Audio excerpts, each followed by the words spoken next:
Hey there, this is Therese Skelly, and I am so excited that you are going to be listening to an episode of the Fiercely Brilliant podcast. Do you like those two words? Fiercely Brilliant. My hypothesis is that you are here for a reason. We all are. Our souls have led us on journeys that have very often taken some twists and turns, and sometimes it's not pretty. Sometimes there's struggle and there's loss and there's challenge, and in the middle of that, there's always a way out. And it's those times that often lead us into our great life and work. So you're going to hear stories in these episodes of myself and other beautiful people that share the journey. They share how they got to the place where they're standing, working in their brilliance, and being the powerful leaders that they are. So stay tuned and enjoy this episode.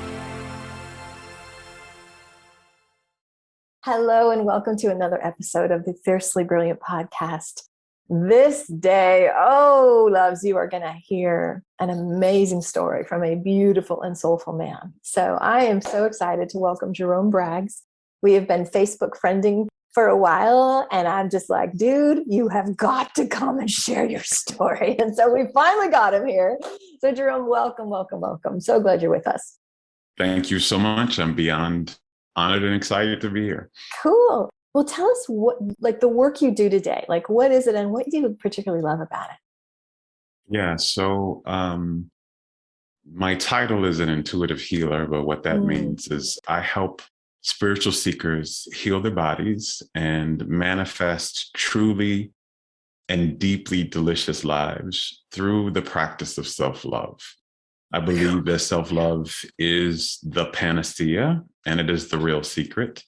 And my work in the world is to help people prove that for themselves. Wow. Let's just breathe all that in. That is darn yummy. Well, I know your story, and I would love it if you just share, because you are the walking example of what you teach, right? Mm-hmm. And so why don't you just start wherever you want to start? Yeah, so I'd like to say this version of me began January 1st of 2004. So I had been, a few weeks previous to that, I've been feeling just slightly ill and was doing a lot of the things that I knew how to do back then, the chicken soup and the rest and all the little things like that to get better when I felt slightly ill, and I wasn't getting better. And so I checked myself into the hospital on New Year's Eve, and on New Year's Day, the doctors had run, the doctor I was seeing in the emergency room had run tests. And when she came back, she had a team of doctors with her with the results of the test. And what I thought was I was having a severe aspect of the flu because I was very sore. I had noticed some swelling and just didn't have energy. And what the doctor came back and said was, basically that this wasn't the flu, and that they diagnosed me with kidney failure, pneumonia, pancreatitis, anemia, a parasite in my stomach, a fluid-packed lung. And if all of that wasn't delicious enough already, they also diagnosed me with AIDS. And they said that everything had progressed to a point where they didn't think they were going to be able to save me. So they thought I had about 7 days to live. Oh my God. And that I needed to get my affairs in order. And so when they, when the team of doctors left me in that room to kind of get my affairs in order and to make my calls, I had a life review. Now, usually as souls, we have life reviews when we have fully transitioned and we cross over to the other side. Right. But I had this life review while I was laying in the bed, and my whole life flashed before me. And I was able to see really, there were questions that were coming up about, like, had I really been happy with this life that I had lived?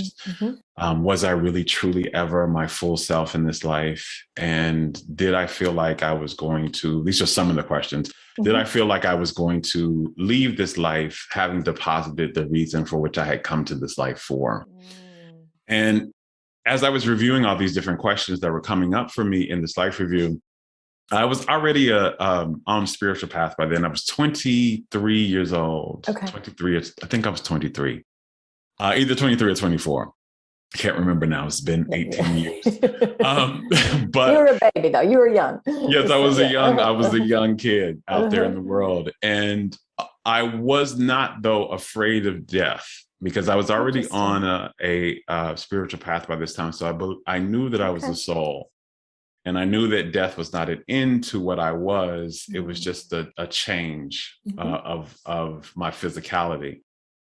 So I wasn't afraid of death, but as I began to have this life review, I realized that I became really terrified. And I wasn't terrified, again, of dying. What I was terrified of was the fact that I realized that the answer to all of the questions that were coming up was no for me. Wow. And so I had this realization that I was about to die, not having ever really truly lived my life. I had never really been Jerome. I wasn't doing what made me happy. I wasn't I wasn't feeling like I was living the purpose for which I was here for. And so I didn't want to die like that. I was not afraid of dying, but I didn't want to die not having lived. With regrets. Absolutely. With regrets. I didn't want to do that. And so I made a choice that I was going to survive, that I was going to live. And I had believed, again, I was on a spiritual path from that time. I had studied the law of attraction for a few years by that time. And I believed that we could create our realities. I believed in what I was studying, what I was hearing, all of that. But I had been using that information before to like manifest a parking space in front of the mall or, a date on Saturday night when I was lonely. Like that. Way different than saving your life, right? That's a big right. This was not life-saving, information or manifestation. Right. But I said, if this is going to be true, then it has to be true for a miracle. And it has to be true here. So I began to use everything that I had ever heard or knew or studied or used around the law of attraction and manifestation. And I threw it all at this aspect of healing myself. And wow. I was in the hospital for a month. I was on dialysis during that time. And I was, and every week the doctors were like, wow, you're progressing, but we still don't think, you may have another year or you may be on dialysis for the rest of your life. After a month, I was sent home and still on dialysis at that time and continued the things that I was doing. And 3 months after I had gotten home, I fully healed. There was no HIV or AIDS in my system anymore. My kidneys were fully functioning. I was taken off of dialysis. There was no other illnesses in my body. And I was being called a miracle child by my doctors, by everyone, because I had done what people thought was the impossible. And I thought I knew what the key was to healing and to manifesting. I thought I had it. I knew until I found myself back in that same hospital a year and a half later with the exact same diagnosis to the T, even to the T cell, like the entire thing. And instead of 7 days to live this time, I had 48 hours. And when the doctors left me, after they told me 48 hours, they were about to rush me into a surgery, preparing me to rush me into a surgery to try and give me another day. And after they left me to kind of prep the surgery room, and I was in this hospital, instead of a life review, this time I had a question. Because I knew that if all of this had manifested again exactly like that, this wasn't a coincidence, that this was a message. Right. And it was a message that I had obviously not been paying attention to. Certainly. You missed something, right? Yeah, I knew it was something that my soul was trying to speak to me through the health of my body some type of way. And so I said, hey, I'm here. I'm surrendered. Please speak to me. And also I want to know, and also speak to me. Let me know. My first question was, let me know what it is you're trying to tell me through my body that I've been trying, I guess, very hard not to hear. Yeah. And then the second question I had was, I want to know what it really takes to truly heal, not to like just passively heal or heal temporarily. I want to know what it takes to really heal. And I want to know what it takes to live a really good life, because I want to do that. I don't just want to heal and just be average. I don't just want to heal and go back to what I was. I want to live a really good life. And it was after I said that I began to have what's called a near-death experience. I began to feel myself leaving my body and having a crossing over into the other side. And so what happened in this experience was, as I began to make this transition from the physical into the other side, like the death experience of dying, I felt this immense feeling of being loved and love. And it was beyond anything that kind of I can even find words for. The best word that I can have, and that I've been trying to talk to offer to people who ask me about it, is it felt like total well-being, like complete and total well-being. And it felt like complete and total oneness. Like I was connected to a part of everything. And as I began to have this feeling, I heard a voice. And the voice was kind of funny because it wasn't like I heard it with ears, but I heard it in my cells, like it was just everywhere. It was everything and everywhere was speaking. And it said to me, and I knew this voice, it sounded like me, but it sounded like a very divine and holy and non-neurotic me. And it said, I knew as soon as it started speaking, I knew this was the voice of source. This is what some people may call God. This was what I call my soul. I knew this was what that was. And it said to me that I knew I had been living a life where I knew a lot about how to force and push and struggle and try to make life be good to me. But I didn't know anything about how to, actually it said, I don't know shit about how to let life be good to me. And that life was created to be good to me. And that I needed to learn how to do that. I needed to learn how to let it.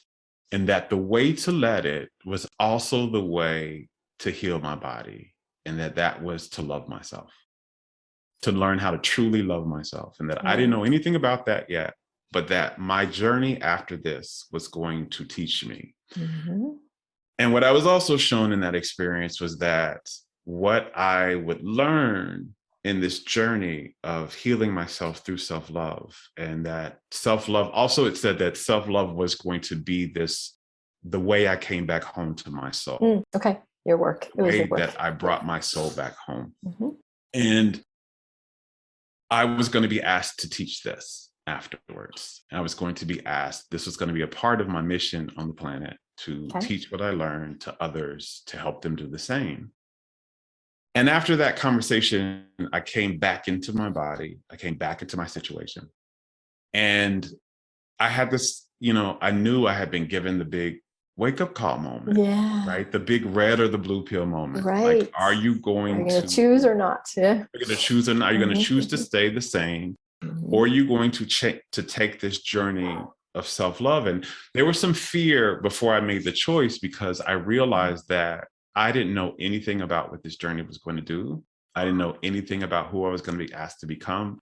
But I had this immense knowing in my body that who I knew I was lying there on that bed, if I chose the journey of self-love, this person was going to die.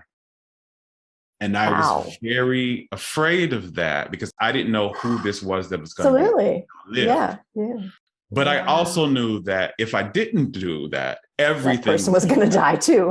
All of this was going to die. And I didn't want that yet.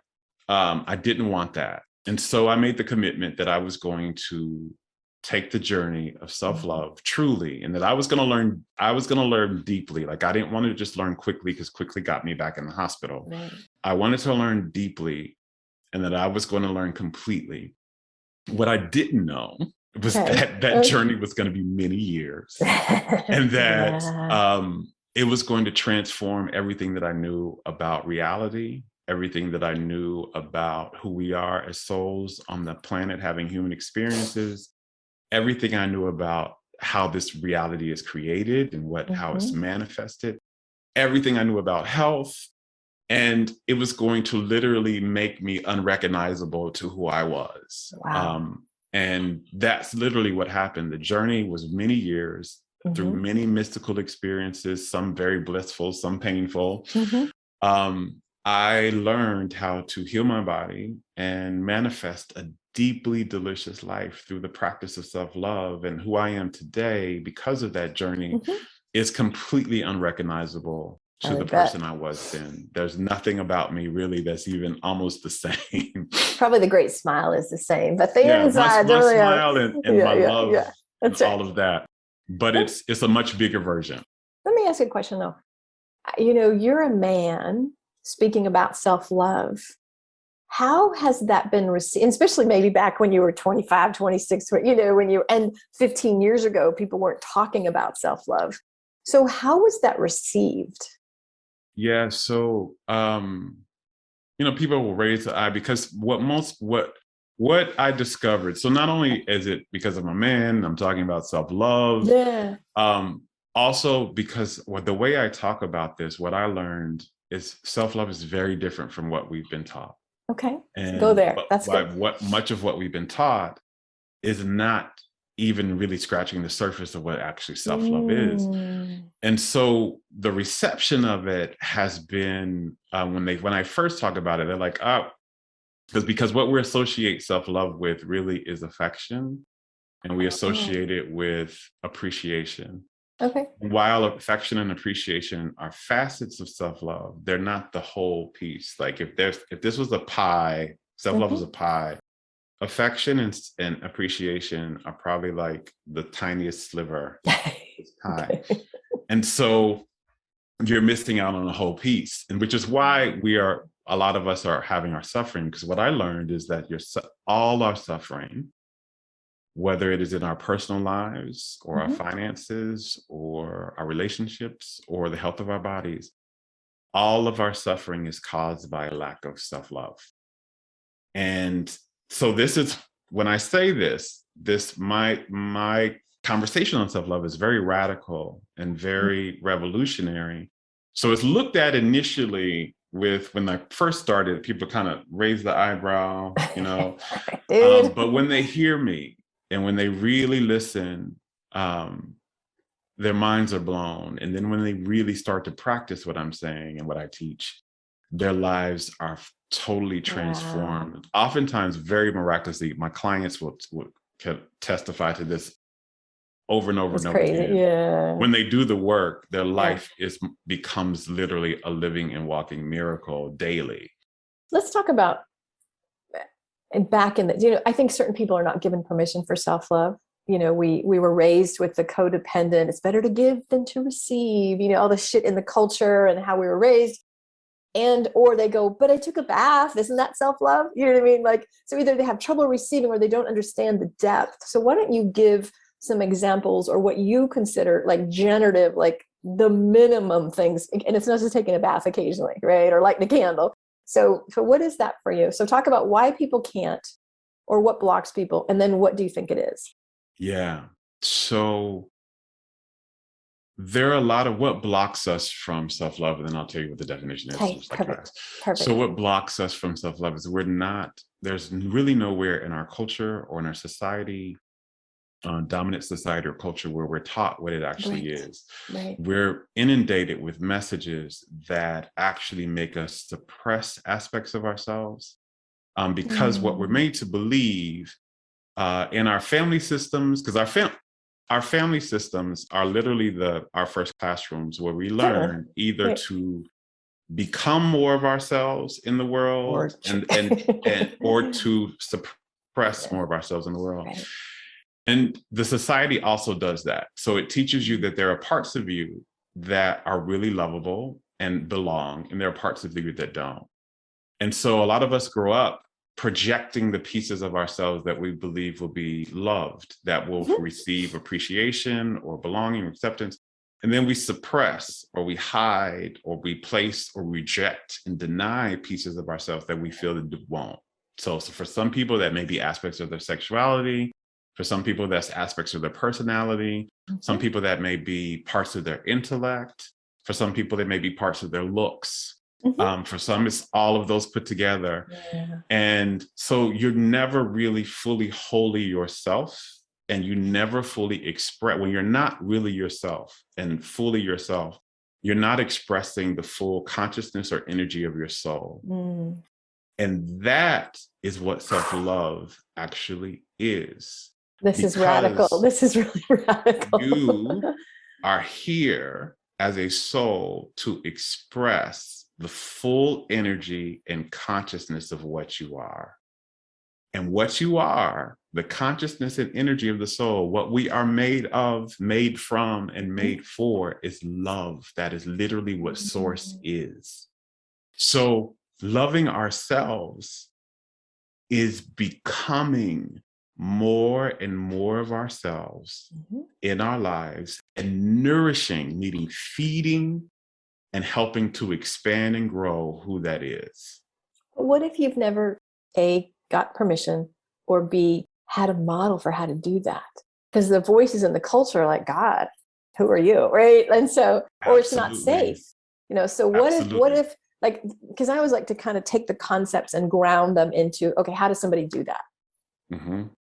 So the first step of really for self-love. So self-love is about becoming yourself and no longer betraying yourself. Ooh, okay, say that again. That's really deep. So becoming yourself, becoming your true whole self, and no longer betraying yourself. So betraying would be, I have an opinion, but I don't want to ruffle feathers, so I don't want to say it.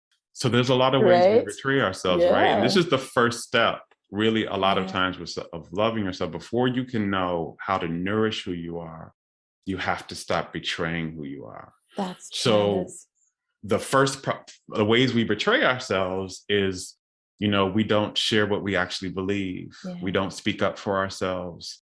We don't do what we really want. We work jobs that we don't really like for the money instead of for the passion and for the joy of it. We betray ourselves when there's a dream we have and we don't do the things we believe will help us move in the direction of the manifestation of that. We betray ourselves when we feel shame, and because who we are is worthy. That's an aspect. When you understand what the soul is, the soul's energy is the foundational piece of the soul's energy is worthiness. That's a facet of love. So when you are shaming yourself, when you don't feel enough, when you are rehearsing beliefs and thoughts that probably you didn't come up with yourself, you got in your childhood some type of way. But when you rehearse those and you hold to them, you are betraying yourself. When you don't follow your joy, when you don't do things that allow you to feel free, when you play small so that other people in your life can be big, when you don't meet your needs, and you prioritize the needs of others while yours go neglected. These are some of the ways in which we betray ourselves. And this is what you need to look at first, is how am I betraying myself? And how do I stop? Let me stop doing that.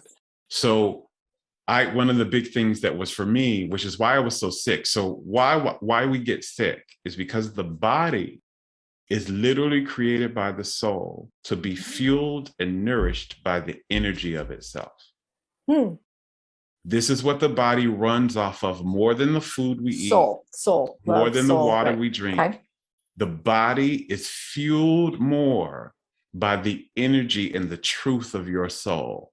And so when it is robbed of that in some way, or starved of that in some way, it becomes malnourished, and you cannot be well when you are malnourished. It starts to break down. So the key to healing is to nourish the body with the truth and the wholeness of your soul. So this is why, not being ourselves is not benign. We're not taught this anywhere. We're taught that being yourself is not being yourself is how you succeed.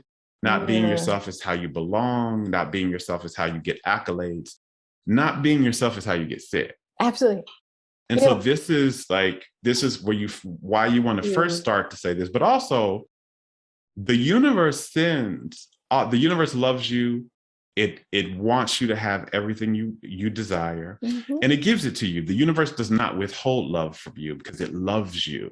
Mm-hmm. And so it sends everything that you really want to you, to your truth, to who you really are. And why it's really important to love yourself, to become more of yourself, is because you cannot manifest. I don't care how many vision boards you do. I don't care how many white candles you burn, sage sticks you burn, green juice and juice detoxes you do. You cannot manifest your truest, deepest dreams until you become your full self, because your universe only sends your good to your home address. Ooh. And you can't get it if you're not home. Oh my God. So this is like, that's a goosebumps moment right there. That's a goosebumps moment. Yeah. So this is, home is wellness and home is manifestation. And wholeness. And wholeness. So that's what wholeness is, manifestation, and wholeness is wellness. And the way to it, the only key to it, the only path to it is to love yourself. And the first step in that is to find out and discover all the ways in which you were not. For me, I was suppressing my spiritual gifts because I grew up in a very Christian environment, a conventional Christian environment. I was made to believe that seeing people's energy and talking to people on the other side and all the things that I knew when I was a kid, that would have been scary. But that was not approved of, and that was not lovable. So I projected this version of me and suppressed this also. My sexuality, I was the same gender attracted, and I knew that when I was 5. But I also knew that wasn't okay where I was in my environment. And so I projected this heterosexual version, suppressed this other version. I was also more feminine when I was a kid. I had a very high voice, and I have more feminine way. I expressed both masculine and feminine aspects. Yeah. But as a boy, in my culture and in my environment, that was not okay. And so the feminine aspects of myself, I suppressed. And then the last piece of it was, I was teased a lot as a kid because I was thicker. And so I was teased and made to feel like my body as it was wasn't lovable. Yeah. And so I felt a lot of shame for who I was. I felt shame for my sexuality, shame for my body. I felt fear and shame around my spiritual gifts. And that made me disconnect from the wholeness of myself and only try to be parts of myself, but starve other parts. And that's what I learned after my near-death experience. That was the cause of the manifestation of my illnesses, was that I was living for a long time, starving myself of love. I was very malnourished of love, and my body could not survive like that. So that was my journey around that, was learning, how do you nourish yourself? How do you stop? Again, the first part is, how are you betraying yourself? How are the ways in which you're starving yourself of love, right? And that is those things that we mentioned, like where you're not speaking your truth, where you're not meeting your needs, where you're dimming your light in some way, where you're shaming yourself and not appreciating, accepting yourself, where you're not following your joy and allowing yourself to experience freedom, the feelings of freedom, because these are all facets of love. This is what we're not taught is the anatomy of the soul. We learn about the anatomy of the body, right? But you have another body. You have an energy body that makes up the wholeness of the soul, and that's made of energy and consciousness. And the soul is made of, I spoke about this a little bit, but I said it's the foundational part of the body of the soul is worthiness.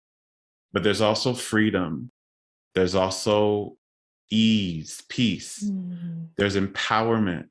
There's joy. These are kind of the 5 parts of the anatomy of the soul. And these are what you need to have in you to feel consistently, to be in your wholeness. And if you have any kind of beliefs or behavior patterns that don't allow you to feel safe and at ease, that don't allow you to feel worthy, that don't allow you to feel happy, that aren't allowing you to feel empowered and free, that's the betrayal. That's where you're disconnecting from yourself.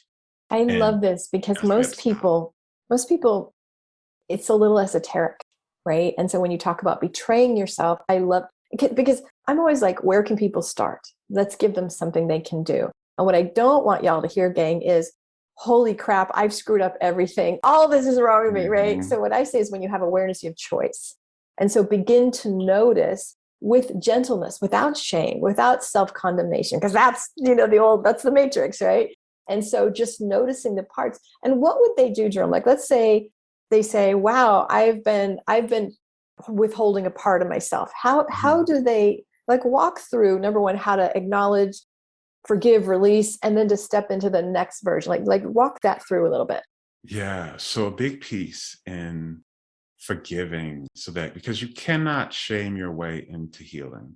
Oof. You can't shame your way into transformation. You are preaching my stuff here, my friend. Yeah. Yes, so again, shame is toxic. It is the lowest, most toxic energy, right? It is a starvation energy of love. It is starving Oof. you of love. Love is the only energy that transforms and that heals. So here's the thing.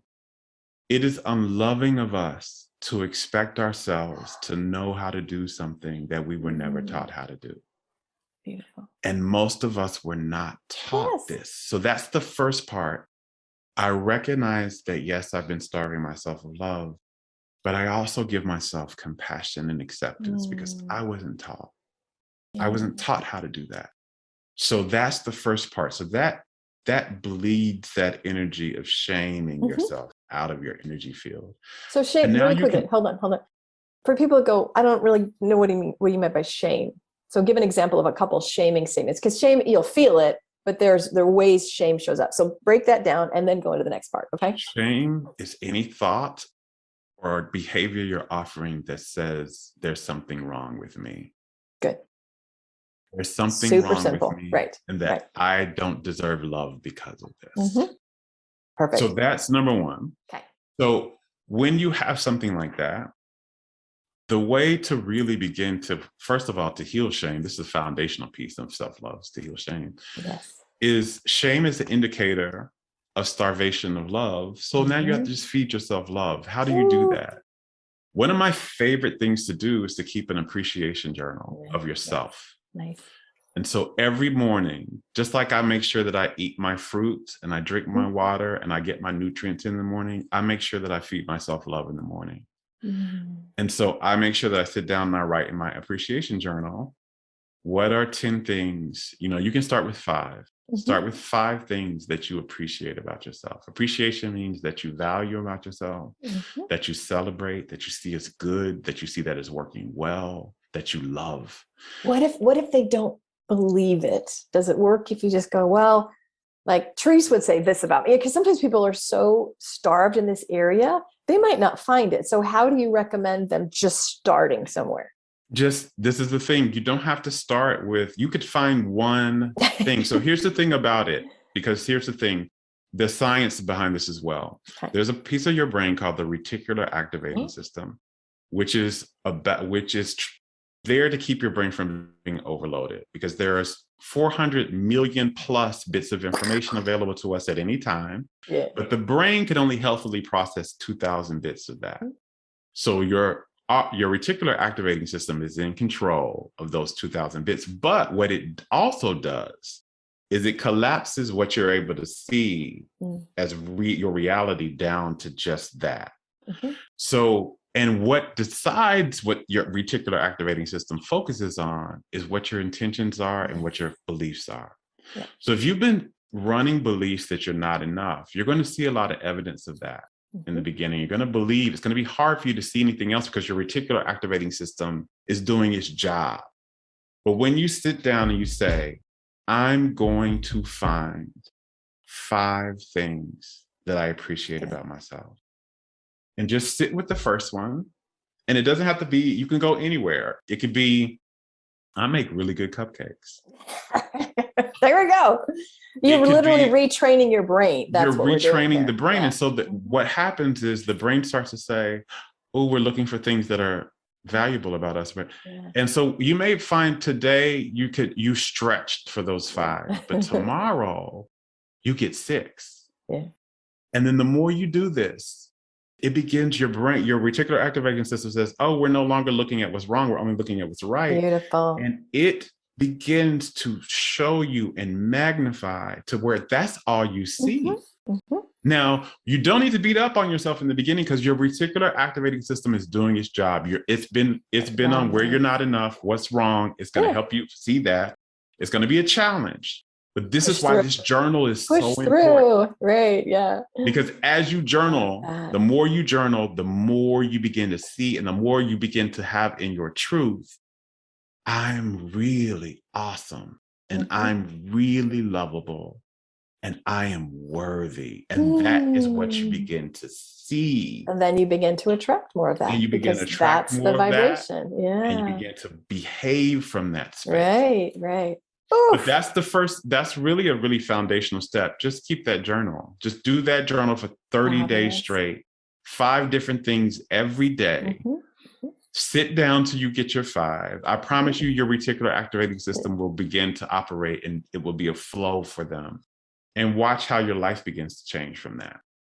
That is so magnificent. And I love that you broke that because I love the real world. This is what to do. And this is why, because I feel like, can I use the expression metaphysical mind fuck? It's very easy to get into. Why did I bring this illness to me? Oh my God, I must have attracted this. Like it's when you're a spiritual person, you could buy into the shame of not, you know what I mean? And so for you to basically say, no, reticular activating system and shame this isn't even yours.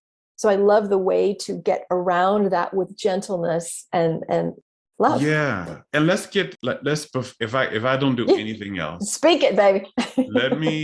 Let me shift this conversation around. I manifested. Well, I attracted this illness to me. Yeah. You may have manifested it. Because here's the thing, I want to give you a statement that will really help you. Good, nice. There's nothing wrong with your body if you're dealing with an illness. There's something missing from it. And what's been missing from it is you. And that's it. You just have to feed your body more of you. Just like, if I'm hungry, there's nothing wrong with my stomach. There's something missing. It just needs food. You just needed more of food, and the food is you. It's the wholeness of your soul. So don't get out into this, oh my God, what did I do wrong? Right. How did I attract this? I haven't been eating well, and I'm going to start eating well. Beautiful. That's the perfect note to end on. Because that does linger. Like there is guilt and shame, like, what's wrong with me that I got COVID? I did something wrong. And so I love that we attended to that. I'm glad my intuition threw that one in because I think people get stuck there. So yeah. And nobody taught you how to eat well before. Exactly. So now you're in the process of learning how to do it. This is so yummy. I could just hang out with you for days having the rest of this conversation. But is there just kind of tap in, is there anything else that wants to be said? Not that you haven't said enough. This was one of my favorite episodes. So just thank you for this. Yeah. Who you are as is loved and lovable and enough. It is safe. And you will discover that when you take the journey of self-love. This world is safer than your childhood made you believe it was. Yeah. And you are way more lovable and loved than your childhood made you believe you were. And I'll end on that. That is a gift. And you are a gift. So thank your soul for reintroducing you back to your body so you could say yes to this body of work.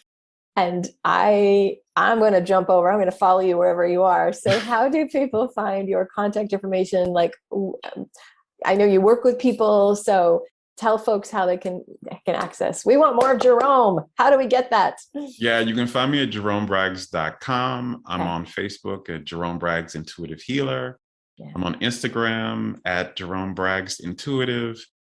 You can find me. I post things every day. Beautiful blogs, videos. Yeah. I also have an online course if you want to learn the basics of how to really begin the journey of loving yourself. It's called Self-Love Academy. You can find that on my website. Nice. It's 9 modules that walk you through masterclasses on what different aspects of loving yourself look like. There's transformative personal exercises that you do to heal the aspects of yourself where you've been betraying yourself. Wow. There's energy healing, there's meditations, there's all types of things in there. So if you want to do that, you can. And if you want to work with me one-on-one, you want deeper personalized work, I also offer private sessions, which you can also find on my website. And we'll have all those links on the show notes. So, Jerome, what a blessing. What a tremendous blessing. You're a beautiful, beautiful person. And I'm so honored that you came, shared, like, this is going to go down in one of the most transformative episodes. So I really appreciate you. Lots of love. Thanks for listening, gang. And make sure you follow Jerome. And remember, are you depriving yourself or are you loving yourself? Right? You got, that's the choice. That's the way. Okay. Much love. Bye.